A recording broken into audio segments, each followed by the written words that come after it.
Bonsoir. Alors j'espère que ça va bien par chez vous. Je reviens dans cette vidéo vous faire un update lecture. Je ne sais jamais dire update lecture. Update lecture. Je sais pas dire update lecture. Donc je vais vous parler de deux MM que j'ai lus récemment. Le premier c'est Aristote et Dante découvrent les secrets de l'univers. Donc ça c'est le titre en français, il est publié chez PKJ si je ne me trompe pas. Et donc moi je l'ai lu en VO. Alors comment vous parler de ce livre? Alors déjà je vais commencer par vous dire que c'était une très bonne lecture, mais très bonne lecture. Donc pour l'histoire en fait c'est assez compliqué à vous résumer. En fait c'est tout simplement l'histoire d'un jeune homme donc, qui s'appelle Harry, donc Aristote. C'est juste un petit bout de sa vie, donc de ses 15 ans à ses... je crois qu'à la fin il a 17 par là. On est dans sa tête et on voit ce qui se passe dans sa vie, dans ce petit laps de temps en fait, dans ces quelques années. Et comment est sa relation avec sa famille, ses amis, qu'est-ce qui se passe dans sa vie. En fait le style d'écriture est très poétique, mais vraiment très poétique. On a vraiment l'impression de lire un poème tout du long, ou de lire, je sais pas, un classique de la littérature. C'est vraiment très... Le style est très... je sais pas, très lyrique, très philosophique presque. Je sais pas comment décrire ça, mais c'est une très belle écriture, un très beau style. Franchement, on peut pas lire ce livre et se dire c'est mal écrit en fait, c'est pas possible. On voit direct que c'est très beau, c'est très bien écrit. Chaque phrase, j'avais envie de garder chaque phrase pour mettre une citation et pour l'encadrer quoi, mais c'est vraiment à chaque phrase quoi. C'est juste très bien écrit. C'est très facile à lire, très rapide à lire aussi puisque voilà, c'est presque sous cette forme de poème avec des phrases courtes, des chapitres courts et ça se dévore en fait. D'un côté on a vraiment l'impression de cette poésie etc. Mais de l'autre en fait on est quand même à l'intérieur de la tête d'un adolescent de 15 ans et on a vraiment l'impression d'avoir 15 ans de nouveau quoi. C'est un style très soutenu mais qui en même temps décrit très bien ce qui se passe dans la vie d'un ado de 15 ans quoi. Faut déjà le faire quoi. Parce que normalement les ados de 15 ans sont pas trop du genre à parler en alexandrin, n'est-ce pas? Et franchement c'est très beau. C'est beau, c'est tout. Donc on va suivre Harry, on va suivre au début on le retrouve, c'est l'été, donc c'est les vacances d'été. Et donc il nous raconte un petit peu comment ça se passe pour lui, avec sa famille, tout ça. Et il va vouloir apprendre à nager cet été-là. Et donc il va aller à la piscine et c'est là qu'il va rencontrer Dante, avec qui il va devenir ami. Donc ce livre va nous parler de cette amitié. Ce qui va se passer une fois que l'été sera terminé, etc. Et ce qui est le plus beau dans ce livre en fait c'est vraiment le développement des personnages, que ce soit Harry ou ses parents m'ont beaucoup marqué, ou même Dante et les parents de Dante. Il y a une vraie différence entre le début du bouquin et la fin, notamment vis-à-vis de la communication entre eux. Et c'est beau à voir en fait de voir cette évolution et on s'attache énormément aux personnages. Ce que j'ai apprécié aussi c'est que ce soit du point de vue de Harry, parce que c'est le personnage qui est le plus renfermé en fait, comparé à Dante qui est très extroverti en fait. Il dit ce qu'il pense, comprend ses pensées sans avoir besoin de son point de vue en fait. Alors que Harry c'est tout le contraire, c'est vraiment le mec introverti, très renfermé sur lui-même. Et je pense qu'on ne serait pas dans sa tête, on n'aurait mais aucune idée de ce qui a pu lui passer en fait par la tête. Et c'est ça qui est bien, c'est qu'on a son point de vue, donc du coup on comprend et on sait appréhender ses réactions, que sinon vraiment on serait vraiment un petit peu perdu je pense. Et ouais, c'est bien de le voir évoluer même dans sa tête en fait, de la manière dont il pense, ce qu'il pense de lui-même et des autres. Et voilà, c'est juste un bouquin un peu tranche de vie sur un adolescent et sur son évolution en fait, notamment vis-à-vis de Dante et de sa relation avec Dante, ce qu'il ressent pour lui, etc. C'est pas ennuyeux du tout en fait, parce que des fois il se passe des trucs de malade, j'étais là quoi. Donc ouais, si vous avez peur de vous ennuyer ou quoi, non c'est pas le cas, il se passe pas mal de trucs quand même. Et c'est juste super beau quoi, moi je vous le recommande rien que pour le style d'écriture et les tonnes de citations que vous pouvez trouver là-dedans qui sont vraiment magnifiques. Et voilà. Et ensuite le deuxième MM que j'ai lu C'est ce gros pavé, cette énorme intégrale de 630 pages il me semble. Oui, je ne me trompe pas, donc de 630 pages, Le Prince Captif de C.S. Pacat. Donc ici on a 3 tomes en un, donc je les ai marqués, tome 1, tome 2, tome 3. Ils sont disponibles en poche chez Milady, donc tome 1, 2, 3.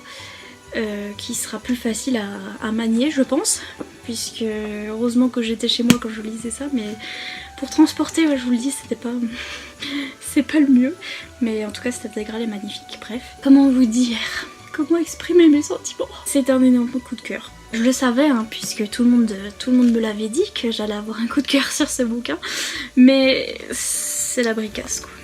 La bricasse me faisait peur. Parce que je sais pas, je croyais que j'allais pas réussir à rester dedans quoi, parce que la bricasse quoi. Et puis j'ai lu 2 pages et puis je n'ai pas pu m'arrêter. Voilà, donc 630 pages ou pas, je ne pouvais plus m'arrêter, c'était pas possible. Oh, c'est archi lourd. C'était trop bien, bref. Super chronique, c'était trop bien, achetez-le.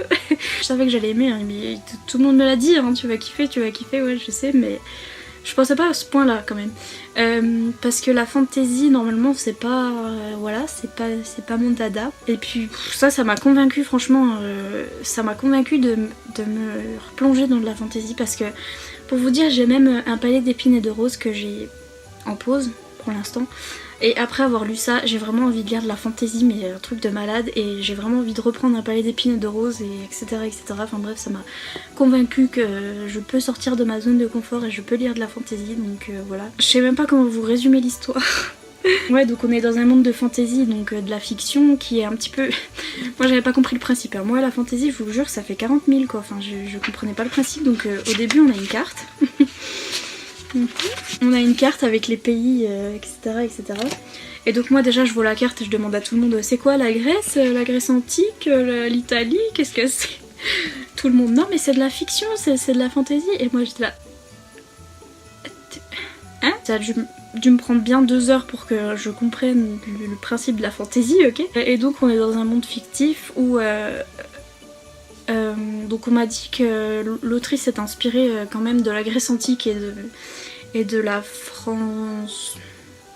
du vieux François, enfin de la France d'antan. Donc j'y étais presque hein, quand je disais la Grèce antique.